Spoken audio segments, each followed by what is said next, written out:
bedroom at my parents' house. They're not doing me really any good at this point other than a good laugh here and there. So I think if I can get something out of it, it'd be nice. So do you know much about them? 82 cards total for the first series. Came out in the early 80s, like 84. Kind of a spoof on the Kevin Federer ball. Came in little packs just like baseball cards. These are actually stickers, not just trading cards. So most people back in the day probably took them off and stuck them to something. So why does each character have two names? I don't know. Honestly, I have no idea. If you look at some of the characters and things like that, I mean, it's absolutely hilarious. I think a kid with a bunch of pimples on his face called him Trader Chris. Virus Iris, okay. Sticky Dicky.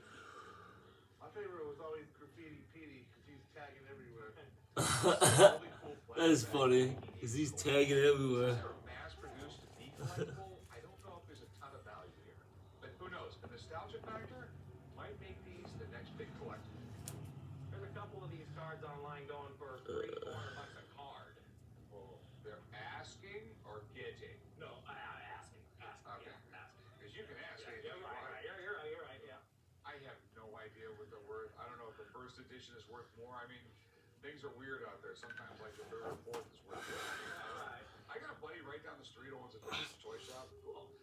Let me get my call and see if he knows anything about it. All right, yeah, that'd be great. I appreciate it. All right, I'll be right back. All right. I'm happy that somebody's going to actually come in and give their expert opinion. And I think that they're going to actually realize that they're worth something. Earlier, I got a call from a guy looking to unload an old Mercedes. So Corey and I are headed out to take a look. Oh, it was a Mercedes. It is a Mercedes. 1962. The Mercedes Unimog, the German military vehicle. Well, obviously it's a Mercedes, but I totally not what I expected. I thought it was a car. I called the guys down at the pawn shop to check out my Unimog. It feels awesome to drive this. I'd like to sell it because I need another project. I would love to get something like $22,000 for it. All right, so tell me about it. This Unimog was a model called the Radio Box, and the inside was filled with There's like 5 minutes radio. one hoot on that. The Germans used to hide in the woods. That thing's almost done. Listening to the Russians during the Cold War with this thing. It was very, very versatile. Yeah, these trucks are really cool. I mean, they have massive torque. It'll climb anything. It'll board rivers. It'll go just about anywhere. It also has an articulated chassis with a bend, so if it goes into a hole, it pretty much stays level all the time. It's meant to be off-road. The Unimog was designed in Germany right after World War II. They were originally designed to be used on farms, but the things were so damn tough they became popular with militaries around the world. So it's your standard military vehicle, extremely uncomfortable and bare bones. Yep. Can you start it up for us? Sure. It's an old Mercedes motor, but it looks in good shape. I don't see any leaks. The Unimogs are cool. It's every kid's dream to have a truck like that. It can drive through anything. But I've never bought or sold one of these things before. So figuring out a price is going to be tricky. Okay, ready to buy it? Depends on how much you want for it. Well, I would like to get about $22,000 for it. Okay, before I make an offer, I got to figure out what this thing's worth. I don't think there's a Kelly Blue Book on Unimogs. So do you mind if I get someone down here, have them take a look at it, and let's go from there, all right? Okay. All right, I'll be right back. Sounds good. Thank you very much. I'm sure that they're calling me an expert, and I'm very confident that it'll get a good report. Earlier, Corey and I checked out a really cool Mercedes military vehicle. But it's so unusual, I don't know what to offer for it. So I asked my buddy Danny to come by and help me out. Wow. Unimog. Sweet, man. The guys usually call me to come check out any kind of a vehicle. A car, a truck, a hot rod, whatever it may be. It looks beautiful. The engineering in this is just way ahead of its time, man. I love that axle design. You know, they do that on the Humvees and the H1s. Yeah. The portal gears in there. Keeps the axle high, but it keeps the vehicle forward to the ground. This was kind of cutting edge back then. The Unimogs, I mean, they started off life as basically tractors, but their real forte was military use. The fact that the chassis flexes like that, which allows the vehicle to go anywhere, I really believe that the Unimogs were way ahead of their time. It sounds great. Have you driven it yet? No, do you mind if we take it for a spin? No, they do. I mean, when you really think about what these things had to do, and you're still in this good a shape, I don't know, you do a little off-road.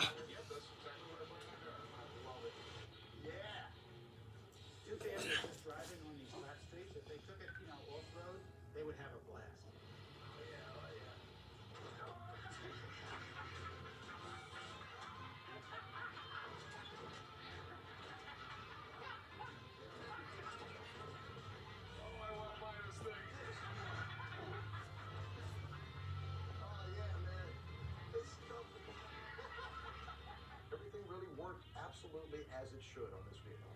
I think the sline's at least 2 or 3 inches shorter than it was before we started. So is there a market for these things? Yeah, there is, believe it or not. They've kind of got this cult following. It's not like a market for a Harley Davidson or something. It's a narrower market, but there is. I've seen them going nice ones, $17,000, maybe $18,000 mark. I would classify this one as nicer, really nice. This is probably the nicest one I've ever seen. Okay. So, in my opinion, it should go for more than that. Okay. Thanks for letting me come out and do this, man. This is fun. Thanks for that ride. Go get the blood circulating back in my legs again. Thanks, Nice meeting you, man. It was a pleasure. I am fired up to make an offer on this thing. I could definitely sell it to a military collector or old an man's thing? off-roader who would actually Yeah, use it. So how much were you looking to get out of it? I'd really like to get 22. I think it's in such good shape. I've put a lot of money into it. It runs like new. You knew when you put the money into it, though, you weren't going to get it back, right? I think I did. I talked to him this week. Okay. Expect to get some of it back. It is in very nice shape, but it's not an easy sell. This is really limited market. Okay? And I can give you 15 grand today. You walk away and it's done. 15 is a lot lower than I ever thought. I know you have to make a profit, but I mean, I would really say I'd take 18 right now, and that I think would be my bottom line. What do you say? I'm not taking all the risk. I mean, the motor blows up tomorrow, I'm stuck with it. So, Yeah. tell you what, I'll do 16,000. 16.5, I think I could make a deal. I'm looking at, it's probably going to take me a while to sell this, so 16,000. That's what I could do.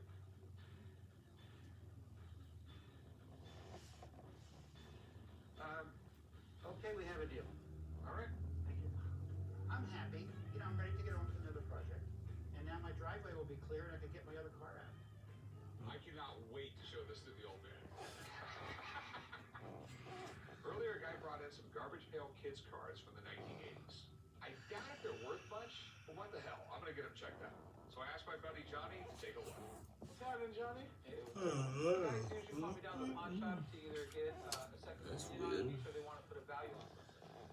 Garbage Pail Kids came out in the mid-'80s. They were basically a parody of Cabbage Patch Kids. So they made fun of everything. Yeah, there was no line that wasn't crossed from Garbage Pail Kids. They went up to about 15 series, but definitely the more sought after Series 1 by Okay. far. Why do the Garbage Pail Kids have 2 different names for cars? Well, just two different series, A series and a B series. That's a pretty good marketing trick. Just change the name and it's a new car. Exactly. As soon as those were released, I mean, I was a big fan from day one. I mean, I was, going through the couches, picking up quarters to go to the store to go buy more packs. And they're funny, too. Really funny cars. All right, so people collect these things? Yeah, definitely. A lot of stuff from the 80s is really hot right now. I mean, you can find them. The hard thing to find them is to find them clean. Kids holding them around with their dirty hands, you'll lose that white around the edges of the cards. These tend to get beat a lot more than anything else. But these look in really good shape. Okay. You got a complete Series 1 set here. You got the A and B, and you also have some extras. So I would put a price in the book for about $450 to $500 for the book. I had no clue. Thanks, man. I'm the best. No problem. The corners were crisp. They were nice and white, the way you want to see them. It was definitely a pretty nice collection. So how much you want for these? I was thinking maybe a couple $100.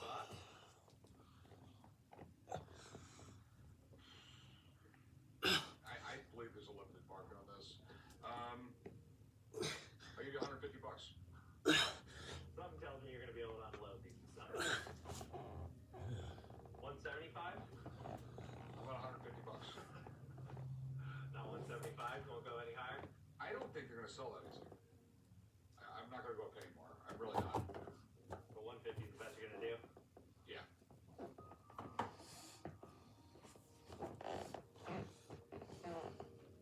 I'll do 150 with you. Okay, let's deal. All right, you want to write them up, John? I would have liked to have gotten a little bit more, but it was money that I didn't come in with, so I'm gonna go have a little bit of fun. So me and Danny are test driving it. There's some open desert there with some little drop-offs. Next thing you know, I got Danny flying all over the cab without wearing a seatbelt. Ever since I bought that Unimog, all I've been thinking about is off-roading and racing. Sounds like you guys gotta take this thing racing in the desert. I don't know if you want to take it racing. I mean, the thing's top speed is like 45 miles an hour. What's wrong with your top speed in the desert, isn't it? Please. My dad thinks he's a better racer than me, but I remember beating his ass when I had to tow him back to camp. Before it broke down, I was running circles around you. Yeah, what does that have? Like 500 more horsepower than mine? I am a better driver than you. There's just no two ways about it. I am. I mean, put me in the same vehicle, the same motor, everything, I'll beat you every time. I know where we can settle this. Go-karts, let's go. You guys gotta bet something. You know, we just got the girls in their pink pawn shop shirts. I'll bet that. Alright, It looks good to me anyways. okay, so let's go ride some go-karts, and after you lose, you get to wear a pink polo to work every day for a week. Alright, sounds good, let's do it. Make damn sure you don't do it on the company time. Yeah, sure.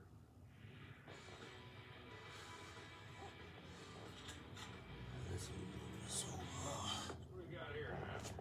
Got signs from the Berlin Wall that I bought in a estate sale. It's definitely a cool part of history. For lack of a better term, it just really sucked to live in East Germany, okay? On this side of the wall, they have toilet paper as far as the eye can see, and on this side of the wall, you get it on Fridays. I've come down to the pawn shop today to sell my sign from the Berlin Wall. It does not match what would fit in my bar. I'm looking to get $800 for it, but I'll go down as low as $250. Behind the sign, there's a letter from one of the captains in the U.S. Army. And it mentions that it was at the 1 kilometer zone from the east-west German border. So I thought it had to be something during the Cold War, during the Berlin Wall era. How'd that come to be? Like, where does it come down where you actually build a wall across the city? Well, what happened with Berlin was it was part of the treaties after World War II that the Soviet Union controlled the eastern half of Germany, the United States and the Allies controlled the western half of Germany. Remember, we were friends with the Russians who would help us beat the Germans. Well, everything soured real quickly between the United States and the Soviet Union. Next thing you know, they're putting up a wall. That was the center of the Cold War. It was pretty crazy until 1990. I mean, their economy was more or less collapsing around itself. Suddenly, democracy broke out, and the wall came down. This is definitely a cool reminder of one of the biggest moments in world history. When the wall came down, it was a sign that the Cold War and decades of international tension were coming to an end. I don't believe this was in Berlin. Let's This was go. probably really close to a checkpoint. I am halfway done Border crossing. This told with US push-ups. personnel, stop I don't always right stream the here, first and half, let's decide whether you just should because cross the border. there's not always enough time for that. I'll But- take $100. I'm halfway done with this, so Everyone's gonna think it's cool, but who's gonna buy it and hang it up in their house? Got a good point. How's $250 sound? You know, there's history behind this. How about we do 500? I'll give you $350 for it. Can't do any better than that. Why would I? What else are you gonna sell? I mean, I'll go 350. That's the best I can do.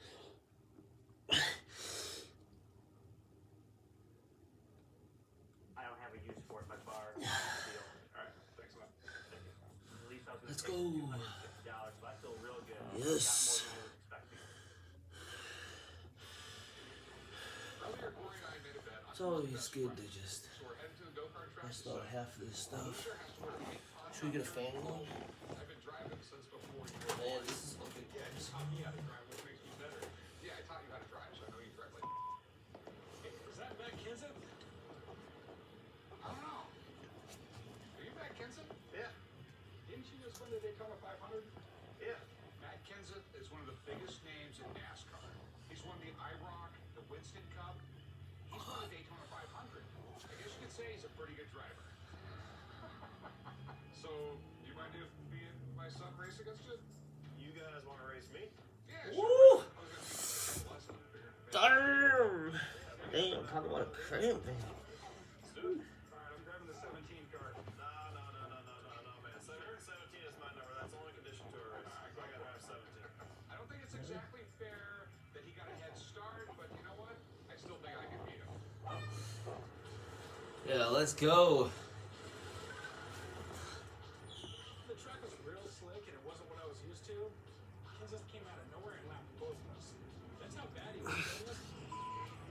I think my dad wiped out right behind me, so at least I think I was beating him. Once you get turned around in these things, there's no reverse. You have to push much guitar. Man, yeah, that felt so. Because I was able to pass him, and he was never able to catch up. Of course, Matt beats. I beat Corey. That means I won. Ow, my fucking leg. There's definitely something wrong with my go-kart. I use that excuse every week.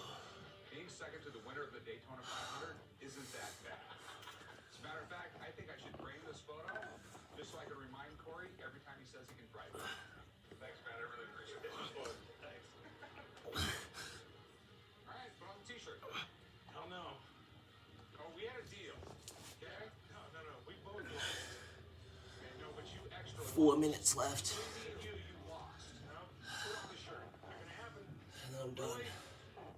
On this episode of Pawn Stars, we got a rifle that was involved. Doing good. Hatfield McCoy feud. And I might take some pre-workout after this. I'm already pretty deep into my workout, but Amazing this game in the show. I didn't take any this morning. I just had a protein shake. I woke up a little later than I wanted to, honestly. Normally I'm done working out and then I'm just freestyling working out, but I'm still doing some time stuff right now on my watch. What do you got here? An original Denny Denny John Lennon. Jay Dent's one of my favorite writers. Bill Clinton actually called him into the White House. He painted Clinton playing the saxophone. Really? I didn't even know that. Really short.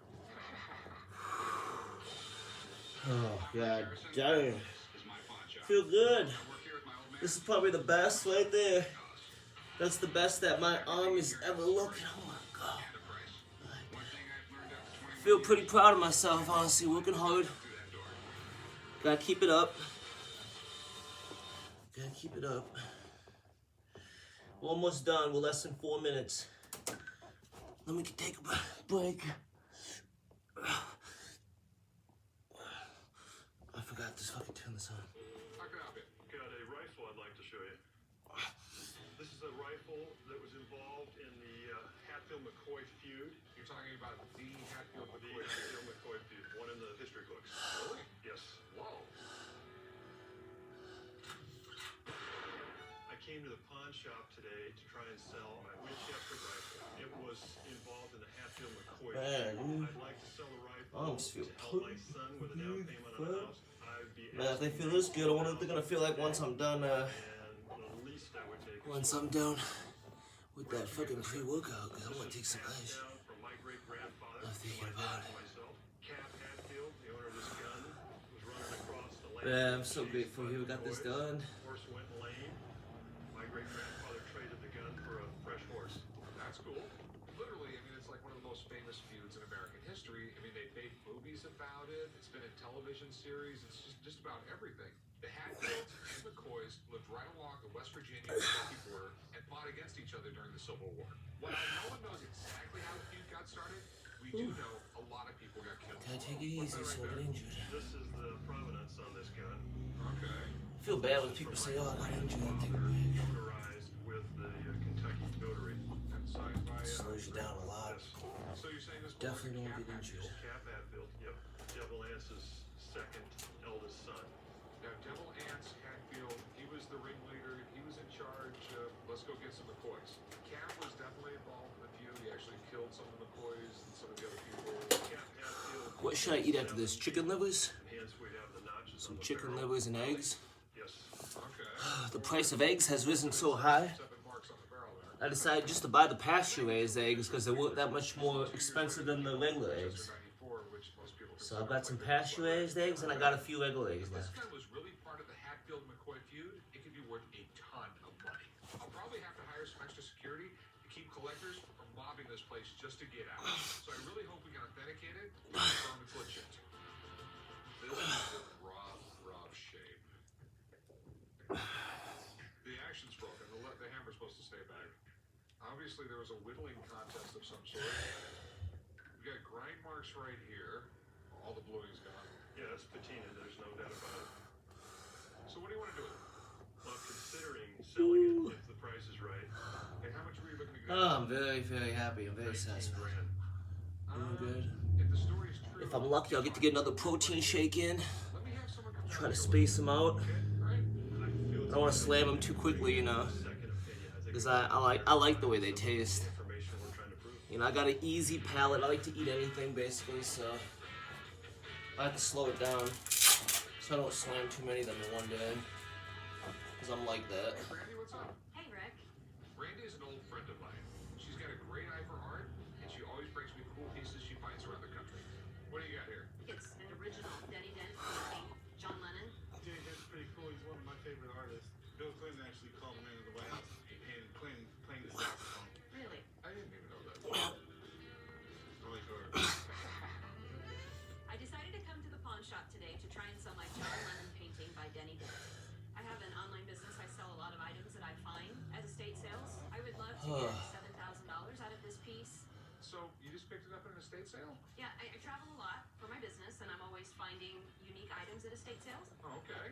It's really cool, and you can definitely tell it's a Dent just because the way it's painted. He had a really distinctive style. That's definitely his signature down there. He's the first one who did the whole performance arts, high-speed painting. Literally, he could paint something like this in probably like 3-4 minutes. Really? 3-4 And minutes. he used music as an inspiration. He would just put on a song and paint a member of that band. It was John Lennon. He'd play like a Beatles song and then paint it. He'd paint the entire picture in the course of the song. Awesome. Denny Dent used to do a speed painting routine all over Vegas, and he did it for a long time at a bar called Carlos Murphy's. Believe me, he wasn't considered a great artist by the guys getting drunk at the bar, but his stuff screams pop culture. Even non-art lovers dig it, because it really holds up. That's 96, that was right at his peak. He was getting tens of thousands of dollars for every painting he did. Wow. First time I ever saw him paint was like 1981. He used to get like 20 bucks for them. Really? Wow. Denny eventually came out on top. He painted in front of hundreds of thousands of people at Woodstock 94. Some of his paintings go for 25 grand or more today. What do you want to do with it? I'd really like to sell it. Okay, how much do you want for it? I'd like about $7,000 for it. You know, a few years ago, that's probably what I would have paid. But I have a Wow. Harris right over there and a Stevie Wonder back There's a there. machine It's been throwing a the while. snow on the side of the I road. think it's a great picture. I think you put a little bit more heart into this. I'll give you $3 Bulldozer. grand. I can't go $3 grand. Yeah, you can. No, I can't. Kind of surprised to see that happening. 6? I'll tell you what, I'll go for it. $4,000 is a fair price. I will probably get like 6 out of it. But it's beautiful, and it's a Denny Dent. I know it's a Denny Dent.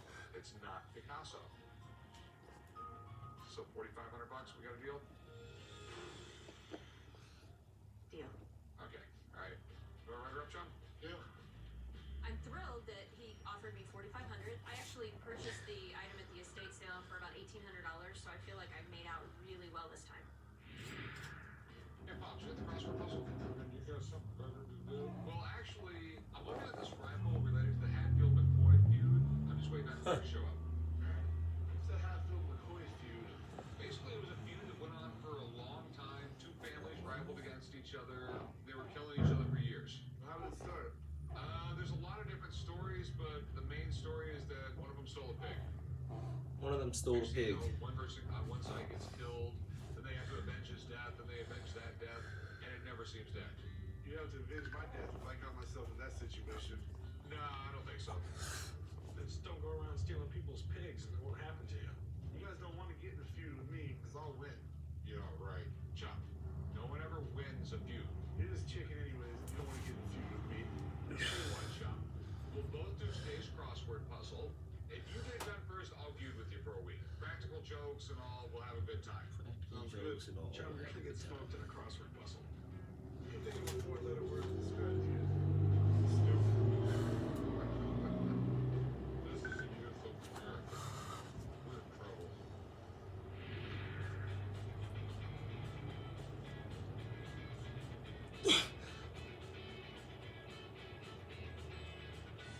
What do we have here?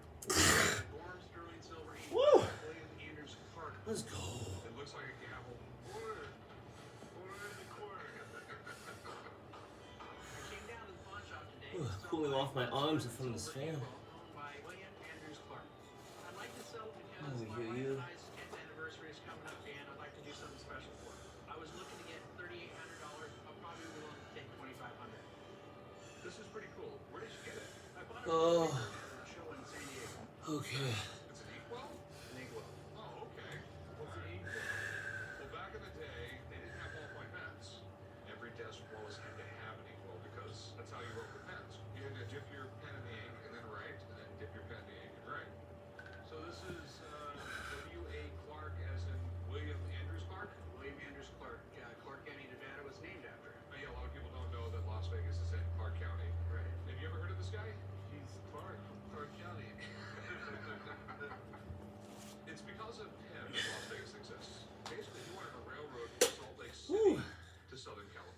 We have less than a minute. We got about 55 seconds. Spring here, the railroads I think we can knock this out here in about 2 to 3, maybe. If I'm lucky. how much money he had back then. We're doing good. Billionaire. Like I'm a definitely farmer, feeling it, but that's William okay. Andrews Clark I decided feel to good. work I'm not having a problem. But he wasn't going to go through normal Heart rate's about channels. This guy 124. never bought a man that wasn't for sale. It's pretty normal, I'd say. State legislatures It's going back elected down. senators, So. and he just blatantly bought a senatorship. I mean, he was a money-making machine, but didn't have a lot of redeeming qualities. Exactly. So what do you want to do with this? I'd like to sell it. What do you want? I'd like around 3,800 for it. I love buying. We're getting there. We're getting there. How do you know that W.A. Clark is William Andrews Clark? Well, we don't exactly 100% know that. Okay, I would want to be sure before I even made you an offer on it. I know the guy who runs the Clark County Museum, and if there's anybody who would know about William Andrews Clark, he'd be the guy who runs the museum named after him. Right. Let me get him down here, have him take a look at it, and he can give me a little bit more info, and I can go from there. Great, sounds like a plan. Let's do it. You know, you always have a concern that some things could be forged or fake, but I'm 99% confident that this piece is real.